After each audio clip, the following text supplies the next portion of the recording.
యానం శివార్ గిరియాంపేట గ్రామానికి చెందిన గుప్పల ప్రసాద్ అనే 14 ఏళ్ల యువకుడు గిరియాంపేట స్కూల్ వెనకాల గల బోధి కాలువలో ప్రమాదవశాత్తు పడి ఉన్న విషయాన్ని తెలిసిన వెంటనే అంబులెన్స్ సహాయంతో యానం ప్రభుత్వ ఆసుపత్రికి తీసుకొని రాగా వైద్యులు పరీక్షించి మృతి చెందినట్లుగా నిర్ధారించినట్లుగా పోలీసులు వెల్లడించారు.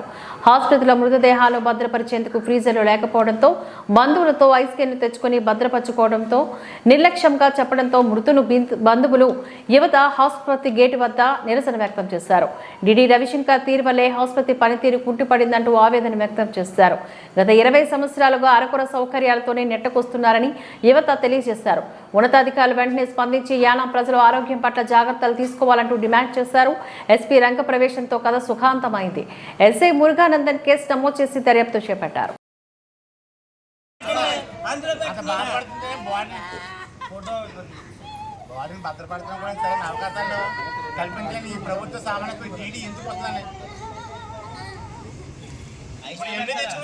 ప్రైవేట్ హాస్పిటల్కి వెళ్ళిపోతాం, గవర్నమెంట్ హాస్పిటల్ ఇక్కడ కారేసండి వెళ్ళిపోతాం.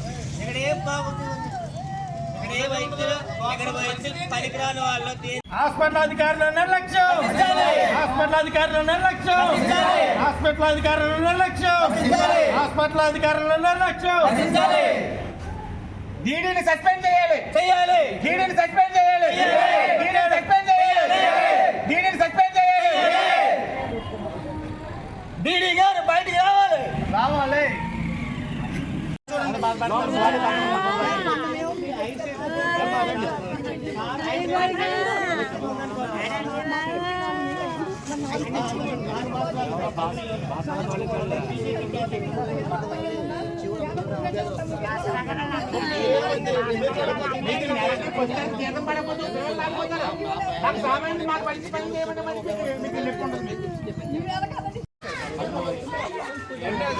లాంగ్ టైம்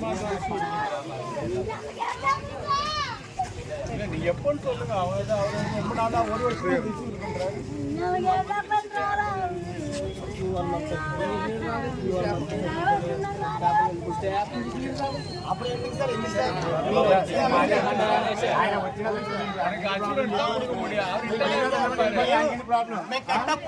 లక్షల జీతాలు మీకు ఇచ్చేదేమీ లేదు సార్. గణేష్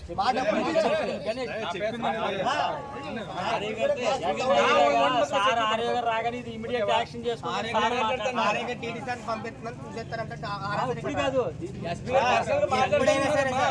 ఎప్పుడైనా సరే ఆర్ఐ గారు చేస్తే ఆ డీడీ సార్ వస్తారు, డీడీ సార్ ఏమి చేయ ఇక్కడ. డీడీ సార్ వస్తూ ఆర్ఐ సార్ వస్తూ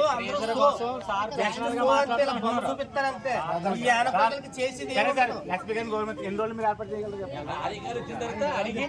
దానికి మీరు సమాధానం ఎన్ని రోజులు మీరు ఏర్పాటు చేస్తారు చెప్పండి. వాళ్ళు ఒక 4 రోజులు ఏర్పాటు చేస్తారు మీరు. డీజీపీ గారితో డిఎంఎస్ గారికి అది కంప్లైంట్ ఇచ్చి చేస్తాం మనం ఇక డీడీ గారు ప్రభుత్వ సామాన్యులకి వసతులు సమకూర్చడంలో కూడా విఫలవడంతో మన అందరూ ఇక్కడ ధర్నా చేయడం జరిగింది. మన ధర్నా నిమిత్తం ప్రభుత్వ సామాన్య ఆసుపత్రికి డీడీ గారు దిగి వచ్చి మనం ఏదైతే ఈ సమస్య మనతో గట్టు కాకుండా ఎవరికి కూడా ఎటువంటి ఇబ్బంది ఏ పొద్దున ఎవరన్నా చనిపోతే కనుక ఈ బాడీ రిఫ్రిజరేటర్ గట్ట లేకుండా ఎవరు ఇబ్బంది పడకూడదని ఆ ఉద్దేశంతోనే ఇక్కడ గిరియాంపేట కానీ సావిత్రి వచ్చి ధర్నా చేయడం జరిగింది. ఈ సమస్యని ఇక్కడ ధర్నాతో ఇక్కడ డీడీ గారు తీసుకురాగా వాళ్ళు వచ్చి మనకు ఇప్పుడు ఈ సమస్య మీద సొల్యూషన్ చెప్తారు. చనిపోయాడంటే రోజు ఇక్కడ ధర్నా చేయడానికి మెయిన్ కారణం ఏంటంటే హాస్పిటల్లో ట్రీట్మెంట్ చేయడానికి ఎలాగో టెస్టులు చేయడానికి ఏమీ లేదు. మనిషి చనిపోయిన తర్వాత కూడా బాడీని పెట్టినా కూడా సౌకర్యాలు లేవు. ఈ మాత్రం దానికి 20 సంవత్సరాల నుంచి ఇక్కడ హాస్పిటల్లో ఇక్కడ ఇచ్చేస్తారంటే నాయకులు ఎలక్షన్ రాకముందు ఆ మాటలు ఈ మాటలు ఇస్తారు. ఎలక్షన్లు నెక్కిన తర్వాత ఒక్కడు కనపడ్డు. 20 సంవత్సరాలు జరుగుతుందంటే ఈ హాస్పిటల్ ఎందుకు? ఉన్నవాడు బయటకు వెళ్ళి చేయించుకుంటాడు. మాకులాంటి పేదలు ఏమైపోవాలి? గవర్నమెంట్ హాస్పిటల్ ఎందుకు అసలు? పేదవాడి కోసమే కదా. కనీసం ఐస్ బాక్స్ లేదు మనిషి చనిపోయాడు అంటే. ఈ మాత్రం దానికి ఎందుకండి ఇది హాస్పిటల్? ప్రెసిడెంట్ నాయకులు అంతా ఉన్నారు, ఎమ్మెల్యే గారు ఉన్నారు, ఒక సమాధానం చెప్పారు. ఇంత కుర్రోడు చనిపోయాడు అంటే ఎవరైనా వచ్చి కనిపించారు ఇక్కడ? పేదోడు ఇంక ఎప్పుడు పోతూనే ఉండాలి. ఏం జరుగుతుందో కూడా తెలియదు. రాజకీయం ఇది. మహా అంటే 30 ఏళ్ళ ఓట్లు ఉంటాయి ఇక్కడ యానంకి. కాకినాడ హాస్పిటల్ ప్రతిదీ చిన్నది వచ్చినా పెద్దది వచ్చినా కాకినాడ రిఫర్ రాసేస్తున్నారు. హాస్పిటల్ అభివృద్ధి చేస్తానంటారు. ఎప్పుడు ఎలక్షన్ క్యాన్వసింగ్ వచ్చినప్పుడు నెగ్గిన తర్వాత ఎవడు కనపడ్డు, ఏమవుతుంది కూడా తెలియలేదు. ఇది ఈ రోజు నాడు ఐస్ బాక్స్ లేకపోతే కుర్రోడు 3 గంటల్లో బయట ఉన్నాడు. ఇప్పుడు ఈ బాక్సే ఉండదు, పని చేయట్లేదని డీడీ గారు అంటున్నారు. సంవత్సరం నుంచి పని చేయట్లేదంట. ఇప్పుడు ఓల్డేజ్ హోమ్ నుంచి రప్పించాం. ఓల్డేజ్ హోమ్ నుండి ఖాళీ ఉండదు, మనుషులు అలా వదిలేస్తారు బయట. ఈ అధికారులు ఇదే సమాధానం చెప్తారు ఇక్కడ.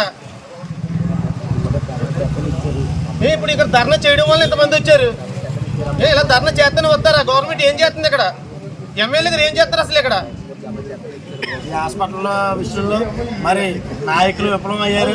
మరి అధికారులు నిర్లక్ష్య సమాధానాలు చెప్పి ప్రజల్ని మరి పేద ప్రజలను ఇబ్బందికరమైన పరిస్థితుల్లో రోడ్డు మీద ఎక్కి స్థితి తీసుకురావడం జరుగుతుంది.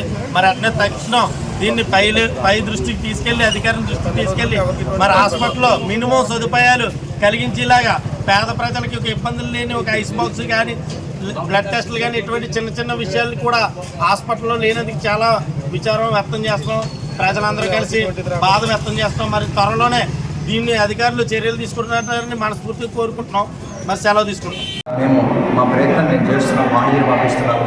మొన్నటిదాకా ఏమైందంటే ఎలక్షన్ కూడా చెప్పారు, ఇది అయిపోయిన తర్వాత ప్రాసెస్ చేస్తామని చెప్పారు. మనకి ఇప్పుడు కొనేదానికి ఇక్కడ ఎటువంటి ఆస్కారం లేదు. అన్నీ మన రాష్ట్రం పిలిచే సెంట్రల్ గవర్నమెంట్ ఫార్మసీ సీజీపీ ఉంది, దాన్ని వాళ్ళు ప్రాసెస్ చేసి చేయాలి. సరే, ఎప్పటి నుంచి ఇక్కడ నుంచి దాదాపు సంవత్సరం పైన తెలుసు. 2 సంవత్సరాల నుంచి అంటారు. సంవత్సరం అయితే సంవత్సరం నుంచి కూడా ఏం చేస్తామంటే సంవత్సరం నుంచి ఏంటంటే కొన్నిసార్లు ఓల్డేజ్ హోమ్ నుంచి లేకపోతే ఎవరన్నా ఫ్రీజర్ బాక్స్ తెస్తే చేస్తున్నాను, లేకపోతే ఐస్ పెట్టుకున్నాను. అందుకని నేను చేసేది మీరు పైకి అభ్యర్థి ఇచ్చాం సార్, రాసాను ఇచ్చాం సార్.